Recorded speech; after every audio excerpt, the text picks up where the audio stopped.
3 weeks ago, I was told my genes weren't compatible with the building anymore. My name is Marcus Webb. I'm 44 years old. I work as an inventory controller at a food distribution warehouse in Leeds, and until that Tuesday morning, I thought I was the kind of person who didn't cause problems. The notification arrived while I was eating toast. I didn't even read it properly at first, just glanced at the header, assumed it was routine. 4 hours later, the second message came. My compatibility score had dropped below threshold. A new family had moved into flat 3, and the building's optimization model had been recalculated. I had 60 days to relocate to approved alternative housing.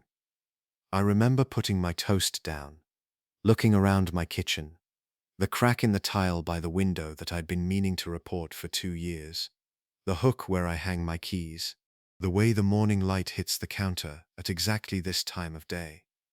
I didn't understand. I hadn't done anything.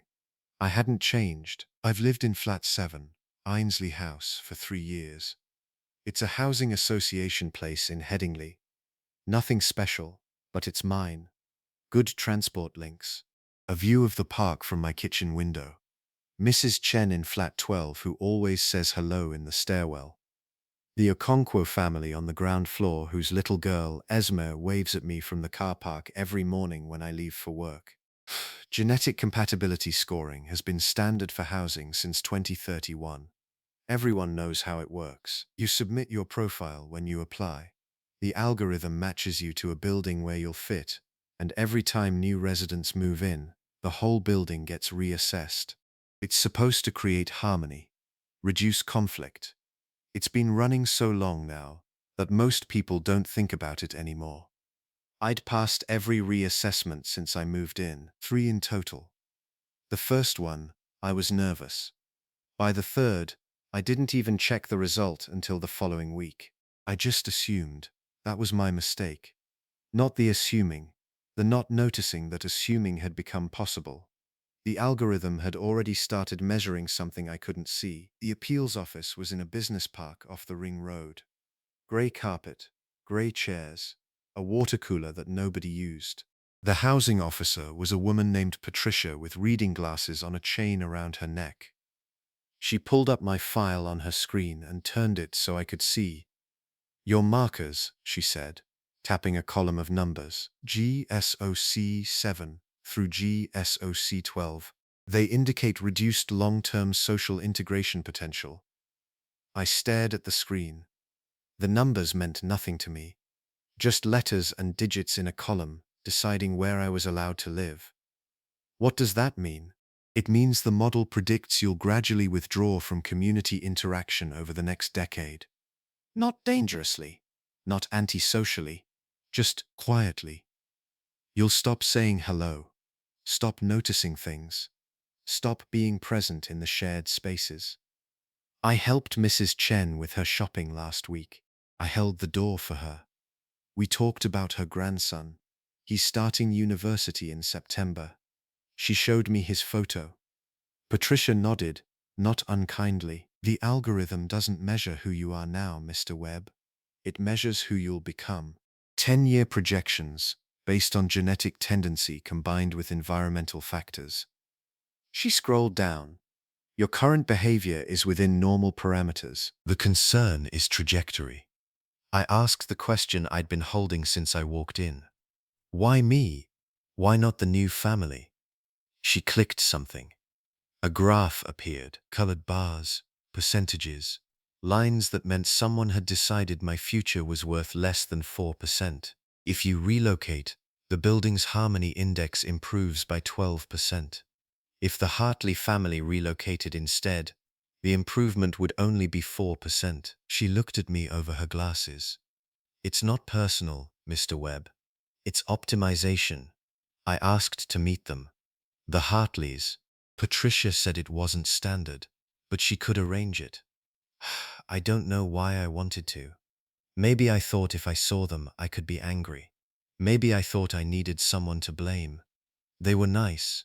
Tom and Sadia, early 30s, with a toddler named Milo who kept trying to climb the sofa while we talked. They'd moved from Sheffield for Tom's job, something in logistics. He asked me what the neighbors were like, and I told him they were quiet, friendly, the kind of people who said hello but didn't intrude.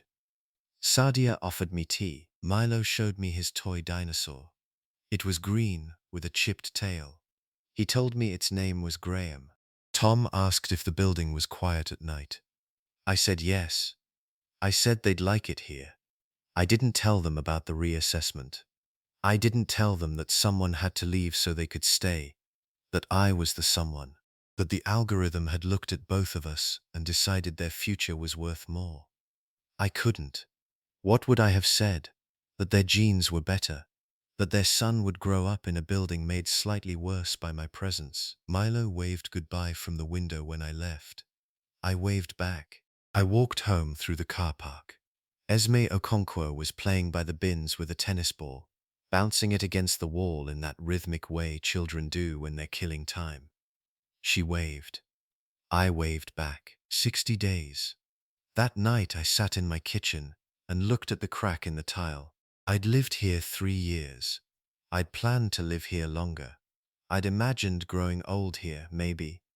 The kind of quiet, unremarkable old age where you water your plants and listen to the radio and someone eventually finds you when you don't answer the door. The algorithm had already calculated that part. It just hadn't told me yet. The relocation officer showed me the new building on a Tuesday afternoon. It was in Bradford, a 20-minute train ride from my job. Modern, clean, quiet, very quiet. We walked through the lobby. A man in his 50s passed us, nodded politely, kept walking. His footsteps made no sound on the carpet. A woman waited for the lift, eyes on her phone, didn't look up when the doors opened, didn't look up when we walked past. The corridors were spotless, no scuff marks on the walls, no children's drawings taped to doors, no sound at all except the hum of the ventilation system and the soft click of the officer's heels. This is a compatibility cluster, the officer explained. Everyone here has similar profiles, similar integration trajectories. The model shows near zero friction potential. Everyone's comfortable with the same level of space. I looked at the doors, all closed, all identical, all silent. No one causes problems here, he added. 97% resident retention, almost no complaints. I moved in on a Saturday. No one helped me carry boxes. No one introduced themselves. No one needed to. I unpacked my kitchen first. The mugs, the kettle, the hook for my keys that I'd brought from the old flat because I couldn't bear to buy a new one. I stood at the new window and looked out at a car park identical to the one I'd left. Same layout, same markings, same empty spaces. I thought about Esme Okonkwo waving from the bins.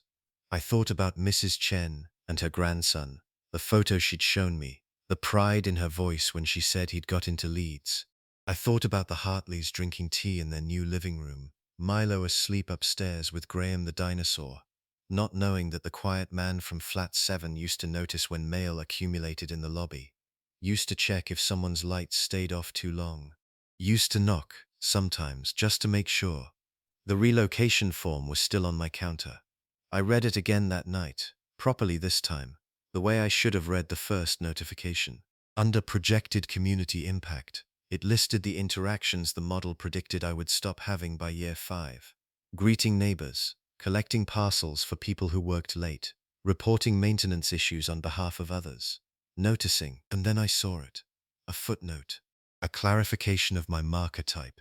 Small print at the bottom of the page, the kind of thing you'd miss if you weren't looking. People with GSOC 7 profiles don't withdraw because they stop caring. They withdraw because they start noticing things other people don't. Patterns, absences. The neighbor who used to say hello and then didn't. The flat where the curtains stopped opening. The post that accumulated. The silence that settled. The algorithm didn't predict I would become isolated. It predicted I would become the kind of person who notices when someone else is. The building's welcome pack arrived 3 days after I moved in, slipped under my door sometime in the night. I don't know who delivered it. I never heard footsteps. Page 7 explains that compatibility clusters have the lowest incident report rates in the country. No conflicts, no complaints, no noise violations, no welfare referrals. The statistics are impressive. The graphs all point in the right direction. And the reason is simple. Everyone here is the same. The noticers, the watchers, the people who would have looked up when the footsteps stopped, the people who would have knocked when the lights stayed off, the people who would have seen something wrong. All of us, sorted together, in buildings designed for people like us, where there's no one left to see, because we're all too busy not noticing each other. The building is very quiet now. Everyone here fits perfectly, and no one notices anything at all.